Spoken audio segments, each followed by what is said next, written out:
যতটুকু তোমার ভিতরে যা আছে, এই জীবনটা যতটুকু আছে তোমার কাছে, পুরাটাকে বিসর্জন দিয়া জান্নাতকে তালাশ করো। আজকাল তো জান্নাতের ধারণা নাই যে জান্নাত জিনিসটা কি। শুনি জান্নাত, নবীজি তো জান্নাত দেখা এসা বলছে আমাদেরকে, ঠিক না? কি বলেন? হায় হায় হায় হায়, উম্মত আজকে জান্নাতের ধারণা রাখে না, অথচ জান্নাত দেখা আসার পরে একদিনও চোখের পানি শুকায় নেয়। ওলামা আমার কথা একমত হোক আর না হোক, আমি তো চিরজীবন বইলা যাব যতদিন বেঁচে থাকি।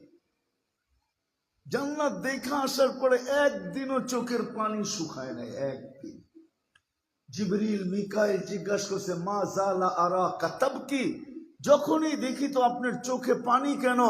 বলছে, জিবরিল মিকাইল যেদিন থেকে জান্নাত দেখা আসছি চোখের পানি শুকায় না উম্মতের জন্য।